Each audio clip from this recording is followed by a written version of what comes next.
All right, folks, welcome back to another episode. Today, we're diving deep into the complexities of love and how it shapes our lives. Love can be this beautiful force, but it can also be a bit of a double-edged sword, right? I mean, think about it. Love can bring us immense joy, but it can also lead us into some dark places. Oh, wow, that's so true.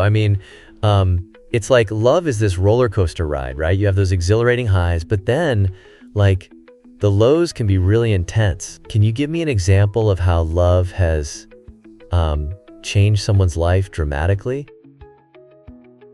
Absolutely. So let's take the story of a friend of mine, Sarah. She fell head over heels for this guy in college. It was like a whirlwind romance. Flowers, late-night talks, the whole 9 yards. But then, things took a turn. He became possessive, and it spiraled into a toxic relationship. She lost herself in it, It was like she was living in this beautiful prison. Oh man, that sounds intense. So, did she ever break free from that? How did she find her way back to herself? Great question. It took a lot of soul searching.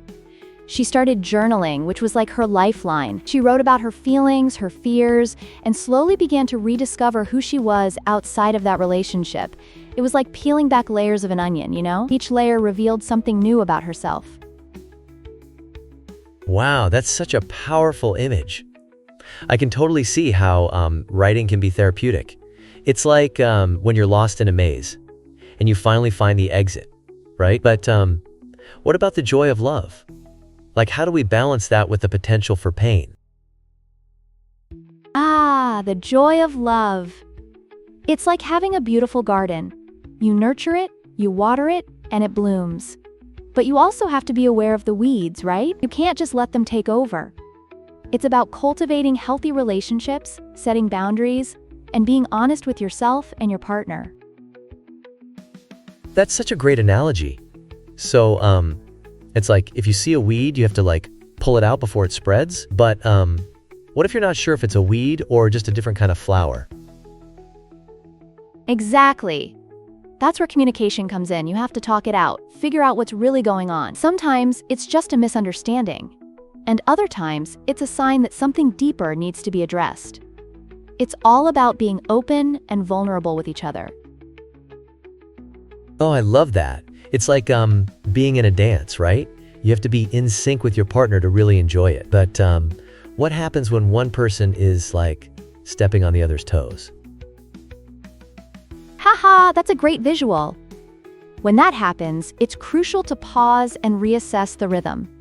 Maybe it's time for a little chat about what's working and what's not. Relationships are a constant dance, and sometimes you need to change the tempo or even the song entirely. Wow, that's so insightful. So, it's all about finding that balance and being willing to adapt, right? But what if someone is just really afraid of love because of past experiences? Fear of love is a big one. It's like standing at the edge of a diving board, looking down at the water. You know it's going to be refreshing, but the fear of the plunge can be paralyzing. It's important to take small steps. Maybe start with friendships, build trust, and gradually open up to the idea of love again. That makes so much sense. It's like dipping your toes in before you dive in head first, right? But what if someone just keeps getting hurt? How do they break that cycle? That's a tough one. It often requires some deep introspection. They might need to look at their patterns, are they choosing the same type of partner over and over? Sometimes it's about breaking free from those old habits and being willing to embrace vulnerability in a new way. Wow, that's really profound. It's like rewriting your own love story, right? But how do you even start that process? Great question. It starts with self-love. You have to learn to love yourself first before you can truly love someone else. It's about recognizing your worth, setting standards, and not settling for less than you deserve. Oh, I love that. It's like building a strong foundation before you construct a house, right? But what if someone feels unworthy of love? That's a common struggle. It's crucial to challenge those negative beliefs. You can start by listing out your strengths and accomplishments. It's about shifting that mindset, and realizing that everyone deserves love, including you. Wow, that's so empowering. It's like flipping a switch in your brain, right? But what about the people who are just, like, really cynical about love? Cynicism often comes from past hurt. It's like putting up walls to protect yourself. But those walls can also keep out the good stuff. It's about finding a way to lower those defenses and allow love in, even if it feels scary. That's such a great point. It's like being in a fortress but realizing you're missing out on the beautiful world outside, right? But how do you convince someone to take that leap of faith? It's all about patience and understanding. You can't rush someone into love. It's about creating a safe space where they feel comfortable exploring their feelings. Sometimes, just being there for them can make all the difference. Wow, that's so insightful. It's like being a lighthouse in a storm, guiding them back to shore, right? But what if they never come around? That's a tough reality.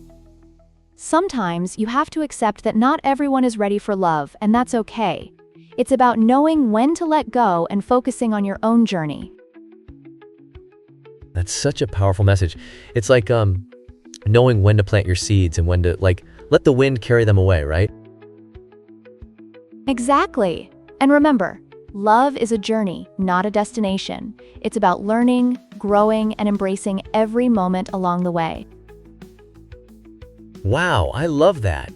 This has been such an enlightening conversation. Thank you for sharing all these amazing insights.